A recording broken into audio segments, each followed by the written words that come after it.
Hello and welcome back, or if you're new, welcome to my simple channel. I'm Simply Dave, and today I will be talking about first world problems. Okay, maybe that's not the most fun topic in the world, but it is pretty relatable. First, what is a first world problem, just to refresh our brains a little? A first world problem is a relatively trivial or minor problem or frustration. First world problems are not major in any sort of way. They are just minor things that really piss people like me off. And do you want to know my first world problems?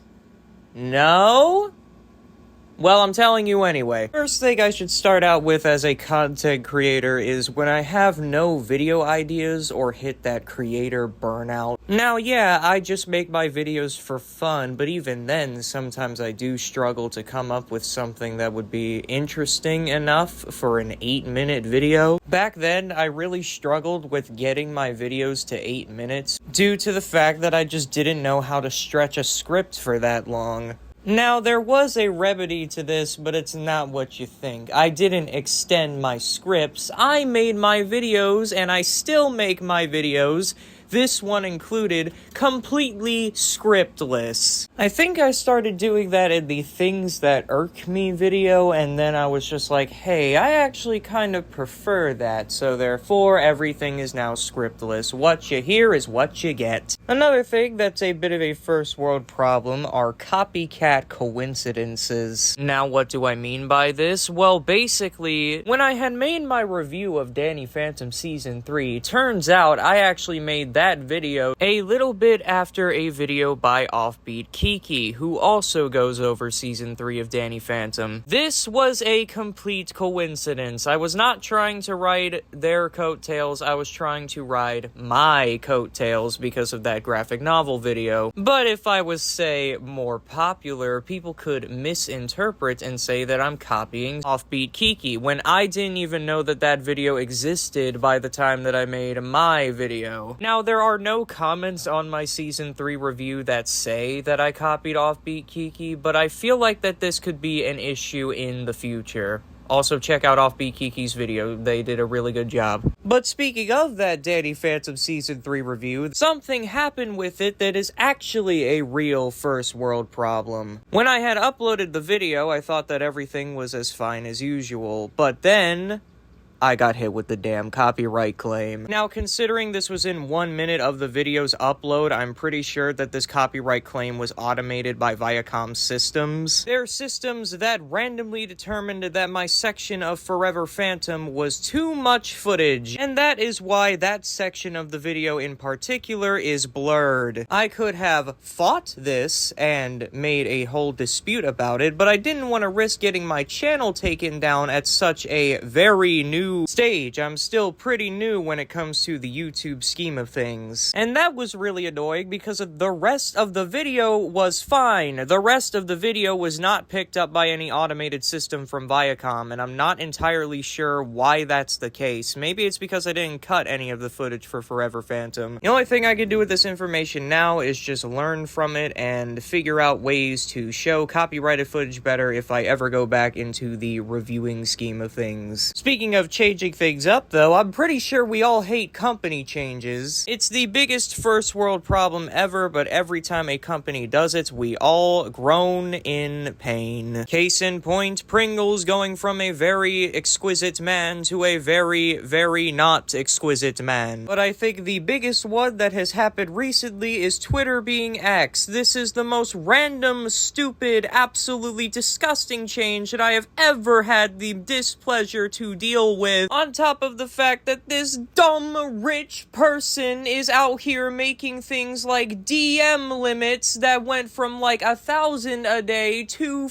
frickin' 100. All of this as a failed attempt to try and make Twitter as a platform profitable. It was profitable back then, not when you bought it for a price that it's not worth. This is the biggest mistake of your fucking life. And no, I will not under any circumstance pay for Twitter Blue. This was a free service that had a bunch of free things with good identification, and I will use it as if it is still that platform, even though it is not that platform anymore. Apologies that this turned into a Twitter rant, but dear God, I just really hope that things happen in certain ways. Now, YouTube actually brings me to something that stems off of company changes. YouTube, over the years, has actually made some changes that went under the radar, but they never stuck to them, despite the fact that I actually thought that they were positive changes. I'm not talking about the major stuff like YouTube monetization requirements going from 1,000 subscribers to just 500. That's a really nice change, but I think everyone likes that and everyone notices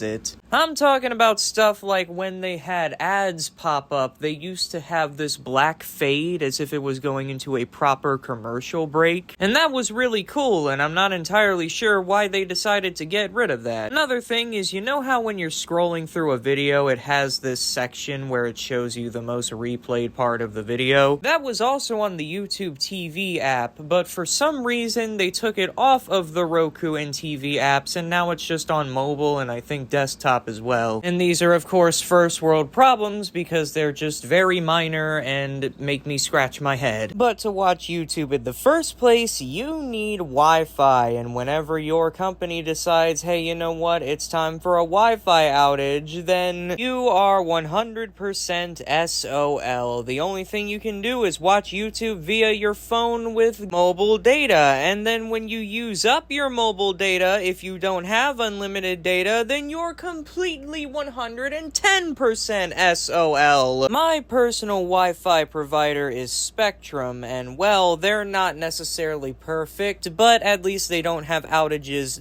too often. What was annoying, however, and this issue I think only pertains to me, but maybe this could be something for you too. We had Time Warner Cable back then, and we stretched that box out until replacing it just recently, which wasn't my choice, by the way. It was my mom's procrastination. And in her procrastination, the remote started to deteriorate like sandpaper. One by one, the number keys went and just stopped working, and the only number keys that worked was a certain row and the number 0. So then I had to use the TV guide option, which would have been perfectly fine if only the exit button worked if I changed my mind on a channel, because the exit button for the TV guide also stopped working. Kids, please upgrade your technology. It's an expensive investment, but it'll be worth it in the end, I promise. Like, let's say you want to upgrade your home security and you go to Best Buy, and good news, there's one left, but bad news, the packaging looks sus AF. And I'm not talking about anything that's open box from Best Buy. That is a what you see is what you get situation. I'm talking about you look at the box and randomly the seal is kind of, the seal is just gone. And you have two options. You either A, buy the really sus package and hope that nothing was stolen out of it, or B, you're gonna have to try somewhere else because the only thing that you need is literally right there, but you don't want to touch it because it looks gross. Almost as gross as the fact that this video is now over.